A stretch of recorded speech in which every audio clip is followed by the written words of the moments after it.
Thank you for listening to our podcast on sense and sustainability. Please listen out for more episodes. For more information, learning resources, tools, and much more on sustainable procurement, go to www.iso2400.org. Welcome to Sense and Sustainability, your podcast for sustainable procurement. I'm Shaun McCarthy, Director of Action and Sustainability Community Interest Company, and I'm delighted to welcome today Zack from Canada, who's got some amazing things to say about circular economy. Hi, my name is Zack. I used to work for oil and gas company all my life, and I was involved in human capital development part of it. So in other words, I used to develop people for all kinds of positions for Saudi Aramco, which is the biggest oil company in the world. I also worked as the career development advisor for Abu Dhabi National Oil Company, ADNOC and ADGAS. Plus, I also worked as the head of the national development for Qatar Gas, which is the biggest LNG exporter in the world. What made me come to realize about the need for the green economy, for example, what made me come into create my own company called Provectus. And by the way, the word Provectus means thinking outside the line or being something different, abnormal. So I may be abnormal myself. So I don't know. I'm just a lone nut. And I feel that with the human capital development side of it and the need of the economy that we need to address, because when you and I talk about the green economy, if you think about the green economy indicator, with many of us, we hear about the word green economy, but not many of us really realize what is green economy is all about. What are the indicators? What are the metrics in a green economy? So if you take a look at the green economy indicator, you will find that almost 90% of the item or the things which are listed in the indicator are all related to municipal waste. So if municipal waste is one of the things that you and I pay for it, we pay for the value of the product that we purchase. Let that be aerosol cans related item, or let that be food item, or whatever it may be.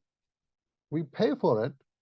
So why are we also paying and hurting ourselves and hurting our future generation? That doesn't make sense. And one of the things that what made me think about it is perhaps, I'm going back to the word human capital side of it, perhaps the people who have been given the opportunity to address those matters, maybe they're trying to push the triangle into square. Maybe they're not qualified enough, or maybe they don't understand enough, or maybe they have their own vested interest for whatever it may be. Maybe there could be so many maybes. And one of the biggest maybe that you and I would see, because we as a community member, we don't think about what happens with the item that you and I have bought it, we paid for it. How does it get discarded? Where does it land up? We normally don't pay attention to it because we always believe that, hey, somebody else is going to come and pick them up. Do you know in the UK right now, for example, you're paying almost £70 per ton, just the tipping fee alone. So tipping fee alone, that is a municipal tipping fee alone. That means someone who's charging at the landfill this amount of money. Leave aside another £300, maybe more, based on the people who's coming over, trucking them, taking them from the communities to the landfill. Landfills are normally away from the city.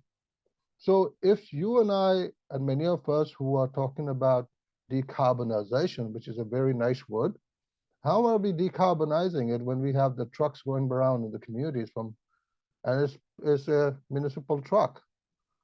At the same time, it's going to the landfill. Landfills are full because of urbanization issues. More people, more money, more product, more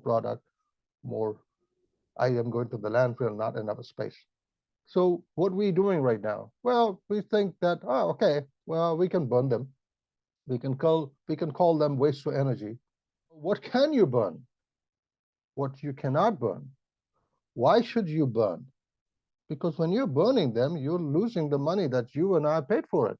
At the same time, the nanoparticle that's coming out from the plastics and all the other things that's going into your lungs and my children and my grandchildren's lungs, what am I doing? I'm paying to basically harm myself and the family that I love. So why are we doing what we're doing? So the question remains is that why don't we do a proper job of circularity or create a circular economy? And the other thing is that we also, I've been asking myself many times, we say that, oh yeah, from the food waste, we can make a biogas. Biogas is a methane gas. I come from oil and gas industry. Methane gas is what you get from the fossil fuel out as well. So what's the difference? Why am I spending millions of dollars, my taxpayers' money, my money, your money, going into biogas plant where the biogas is just another linear economy item?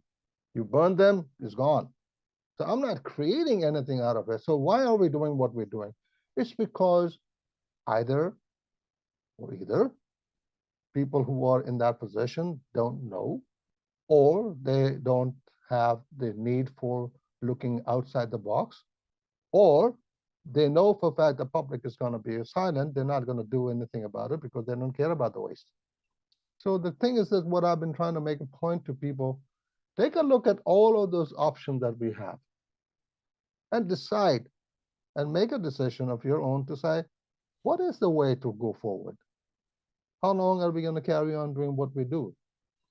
As per FAO, for example, Food Agriculture Organization of the United Nations, they say that over 40% of the post-farm produce does not reach kitchen tables.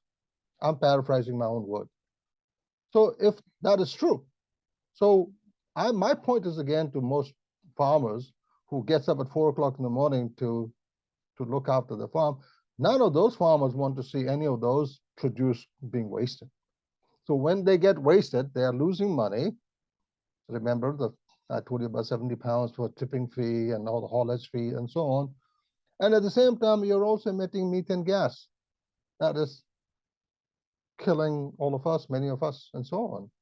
So why not hold the bull by the horn and make us realize that what is the best way forward in order to take care of it? There's no planet B. There's no someone else who's going to come over and do things what we have been trying to do. And I am so thankful to Carol Ann and people from ISO 2400 organization for giving me the platform to raise this matter 3-4 years ago, which I wrote a small piece, and it's been published there. And this has nothing to do with what we do, what I do, what Provectus is doing. It's just a matter of fact that it needs to be advocated in a way that people can understand, people can realize, people can comprehend in a way that makes sense. Because global warming is not something which is of a country or A region or B region. This is for everyone, no matter where you go for. Let that be Mexico, let that be Mumbai, or let that be Canada to China, or wherever we go. And that's what I've been trying to make people understand, that we pay money for it. Why am I throwing away aerosol cans for the metal that we already spend money for? We didn't pay only just for the liquid that was inside the aerosol cans. We also paid money for the packaging, for the metals, and also on. So why are we keep on doing the same thing? Why can we not create circular economy by bringing this awareness to the people to say, hey, look, we can do it. Now, the question remains, Shaun, that many of us say, yeah, we love to do recycling. Oh, yes. There's not one single person that you will come across in any planet, in any part of the world, that doesn't say that they are environmentalists. Every one of us are. So if you and I are environmentalists, then why are we having this problem? Why is the food waste, for example, which creates methane gas, why are we throwing them away? We use, as per FAO, we use 80 to 85% of potable water to produce food item. That creates 80 to 85% of potable water from the world. If that has been designated for the agriculture purposes, that creates water stress and water footprint issues for many other people. So if you and I are throwing away 40% of the post-farm produce, you can imagine you are also throwing away 40% of your water resources as well. So my point is again is that what can we do in order to stop this madness?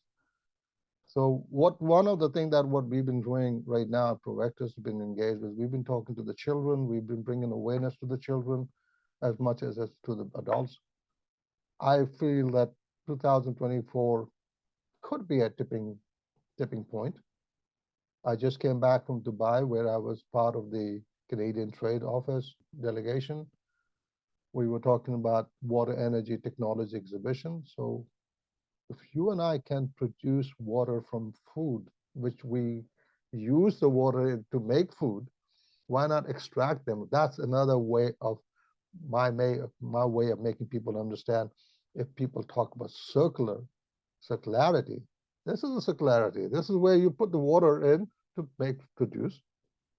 And nature has given us the food produced that contains 80 to 85% moisture. Why not extract the moisture, make water again, and reuse them again? So another word, from plate to farm, from plate to farm, and farm to plate. Zack, you talk about circularity and also human capital. What, in your view, how does human capital need to change to achieve some of this goal of circularity that we talk about? Well, people used to ask me earlier in my life, what do you do for a living, Zack? So I used to say to people that I make people work. That's what my job was. Competency development and all that thing, the KPIs and terminal performance objectives and so forth. Now people ask me, what do I do for a living? I say, I make people think. So whatever thing that I said is so for us to think about it, to say, what can we do that we need to do that is not working, but we need to make it work. So the terminology that we use in North America, if ain't broken, why fix it? Well, it's broken, my friend. It's not, that's nothing that you cannot say that ain't broken. It is broken. So my point is to many of us to think outside the box, to think that we can't carry on. I come from Nova Scotia. Now, right now I'm in Toronto right now. So we never had so much wildfires. We never had so much flood. We never had all kinds of things what we see. And if you think, and I think, and if we think this is the end of it, this is just the beginning of it.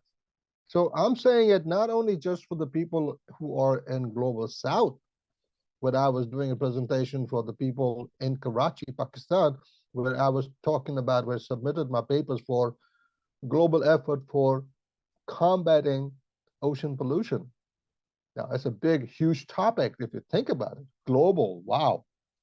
But how does the big ocean become big ocean? Now, where did the ocean comes from? Where is it connected to? So all of those things, if they are not explained properly, then it becomes an issue for many people to understand. And that's what I try to do for people to understand. Hey, also, Zack, you talked about reaching out to children. Yeah. How is that different from the adult mind and the child's mind? How do you engage children's minds around some of these issues? Well, we've been reached out by a different organization from different part of the world, from Taiwan all the way to Dubai and other places, because more and more people are trying to put a seed, so if I could use the word, cultivate the mind of or nurture the mind of the young people. But young people, they, like I said, every one of us are environmentalists, regardless of color of the skin or whatever it may be. The young people, they want to do so many things. I was also a jury at one of the event where I was judge, sorry, not jury, but I was a judge. I found the kids, they are so well ahead of us because everything is there in the computer. Everything is available. They know what do you mean by, food food security and food supply chain. They understand many things that many of us adults are not talking about it. We're not talking about it because maybe because we don't have the platform to talk about it, could be, or B, we get greenwashed by doing something which is not related to actual thing, but rather than just showcasing it. I will say that even SDG goals are not clear. And why am I saying that SDG goals are not clear? Well, there's 17 of goals there in an SDG. They are goals without time frame. So even a soccer match has a 90 minutes time frame. So if there's no time frame and climate change is becoming dynamic, so when am I going to do what I'm supposed to do? Well, I started this. I'm on my way. Well, thank you very much for saying that. But then again, when will you think that you will be able to achieve what you need to do? So there are so many areas. I don't mean to be sarcastic to the people, but I think it's time for us to really take a list of all the stock that we have and understand why we're losing money. Because now if you go and think about it from the corporate world, and if any one of us who wants to reduce the cost, for example, food costs, why are we paying so much more than what we used to pay before? Well, one of the reasons why many people, I'm talking about in Canada, for example, our food prices have gone up pretty high. And one of the reasons is that, oh yeah, because of the war in Ukraine, the fertilizer is not coming. Well, we never bought a fertilizer from them anyways in the first place. And if you take a look at the market share that Ukraine and Russia used to have for the fertilizer, it's a very slim amount that comes out of it. So 198 countries, 2 countries fighting, and you think that 196 countries will be held hostage? It doesn't make sense. The reason why many of the food prices are also going up is because of the carbon tax that we use the trucks to take our item from communities to the landfill. That costs money. That's costing more money. At the same time, the tipping fee, which used to be a lot less than what it is now, is also costing more money. So all of those money has been handled or has been passed down to the people like you and me. And at the same time, we are still poisoning our children and ourselves. So it's a double whammer. And I believe that the children's education can play a very important role because they can become the ambassador. We started a program called Eco Warrior. So they can become the marshal, sheriff, whatever word you want to use it. And they become a voice to their own family. And since we all, no matter who we all listen to our children. So if they can showcase that what they're saying is wrong or what's happening is wrong, then perhaps it might snowball. And one of the things that we also been advocating, we have schools and colleges and universities, so we have lots of food going in there, catering. So why not address those waste that can be reduced and create a circular economy by which people can see actual food item turning into water that they can use it for addressing the water footprint issues, for example, or they can use those items where they can use the biomass to make anything that they wish to, or they can do research development program and so on. Let that be undergraduate student, postgraduate student, or even for the school kids. So they can see and they can relate to it. Zack, a lot of people in our audience are procurement professionals. What advice do you have for them? I mean, I think, we've talked about a lot of really interesting thinking around circularity. But if we think about, for me, procurement people kind of hold the key to a lot of these issues around what they do and how they do it and how they spend money on behalf of their companies, their governments or whatever. What advice would you give them? I'm glad that you used the word procurement because I got 13 years of procurement under my belt. I started off working for Saudi Aramco as a common warehouse man. And I climbed myself to the ladder of a point where I was writing curriculum for them, and I was a senior trainer for them. At that time, we used to have over $8 billion worth of inventory. I'm talking about way back in 70s. Oops, did I give away my age? So my point is again is that if my only suggestion for people in the procurement, we always go by two principles in in procurement. It's FIFO and LIFO. First in, first out, last in, first out. And at the same time, we also, I truly believe, and every one of us who are in procurement, they also believe inventory costs money. So if the inventory costs money and you're buying product that will last, will be sitting there in inventory for quite some time, then obviously we're not doing a great job. So when it comes for the green economy, for changing of the bringing back the track of the green economy, if there is a green covenant of the company, whichever company they may work for, 3M, McDonald's, or whatever maybe.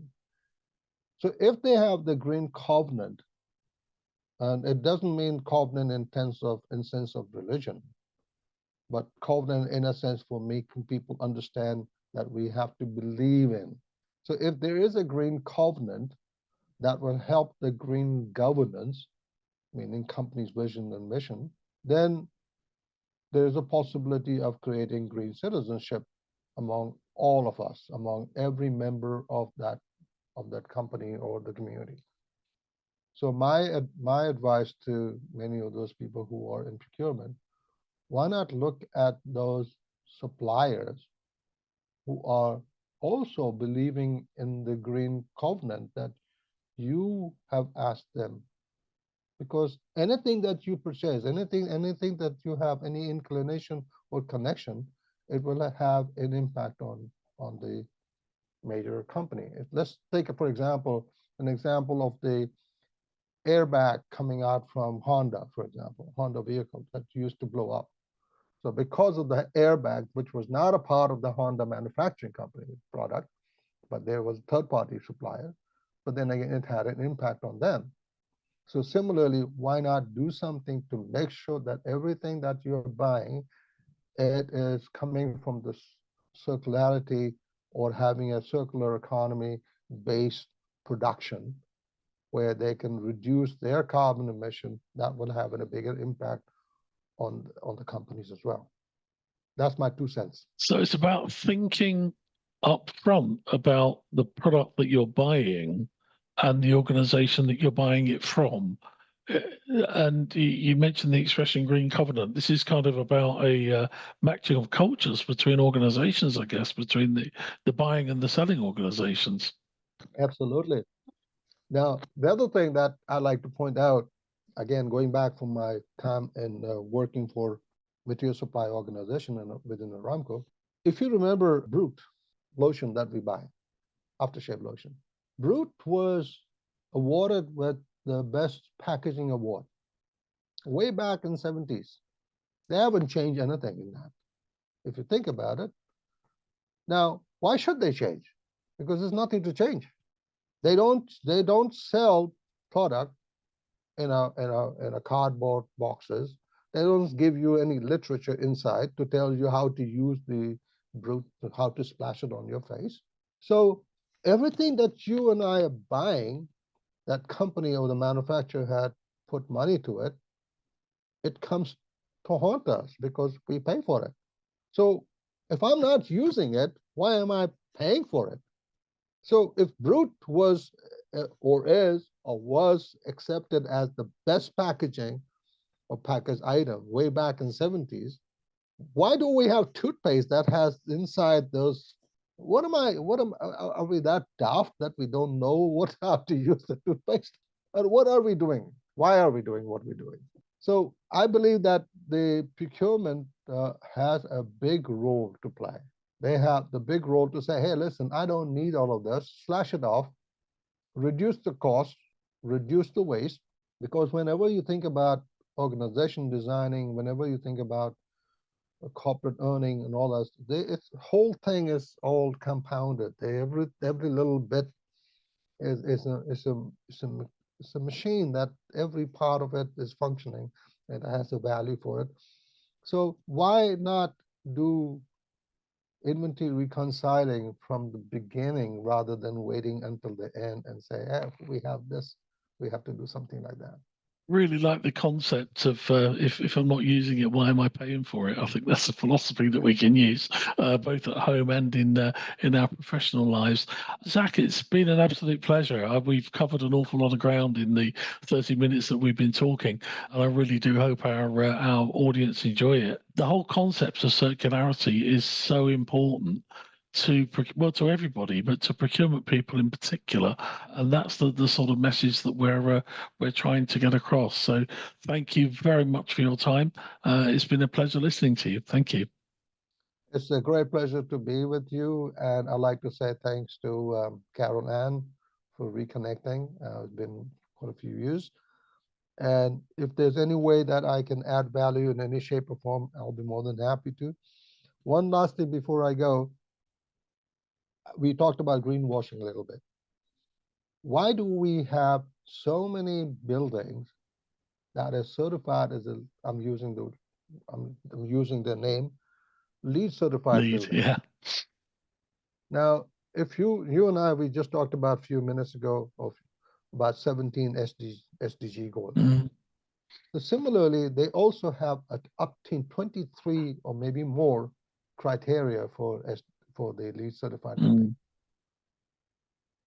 Why only changing the light bulbs give them the certificate for them to become recertified? So who are those people who are doing the greenwashing?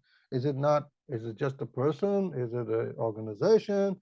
Is it the whole movement? Is it us that we need to stop fooling ourselves? And this is my point to many of us to say we have to take a stock of our own self to understand what's going on. We can't carry on doing what we've been doing because it's not going anywhere. We can't keep on losing water and having no water for people to drink while we're throwing away all the water from agriculture, for example. So those are things that we want people to think. Thank you. Yeah.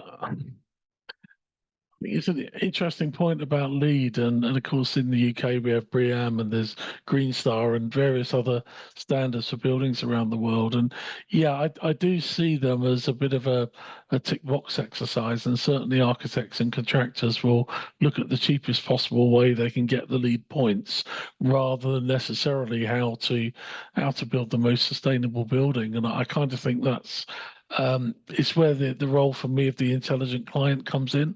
I think as a client, you need to be able to specify how you want your building to perform and to ask for the LEED or the BREEAM or whatever standard. But just simply asking for that standard won't necessarily give you what you want.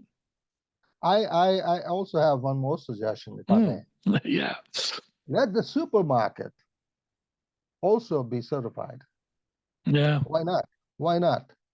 So because if the supermarket who are throwing away those items, sending them over to the compactor, it's an energy intensive compactor, and then smashing them and sending them over to the biogas or wherever they've been doing it. So where's the GRI reporting for them to understand what they're doing? Because eventually you and I are the one who are paying for more cost that is related to their activities.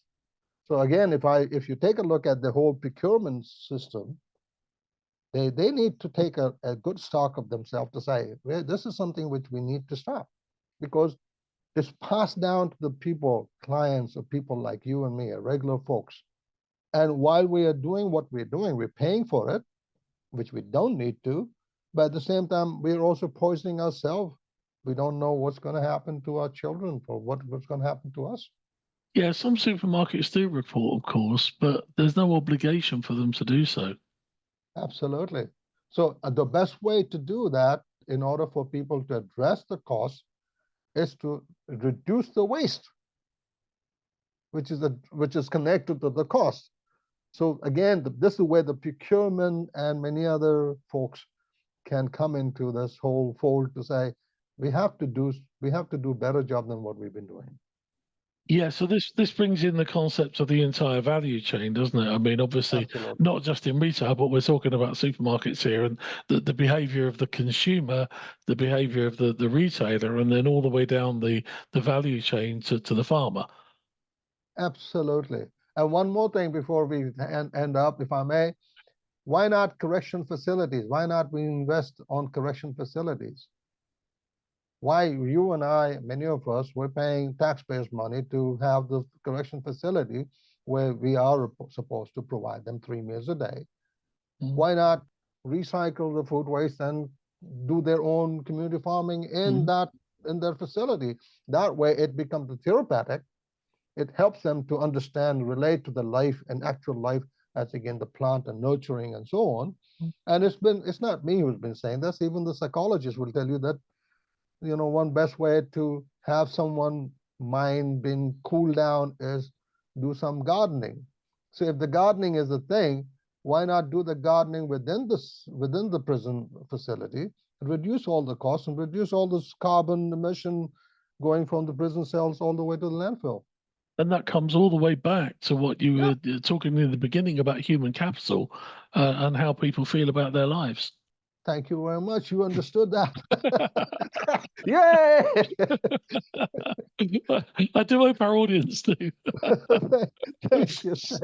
Okay, so I guess we really do need to wrap there. Otherwise, we'll carry on all day. But yeah, thank you for that, Zack. My pleasure. My pleasure.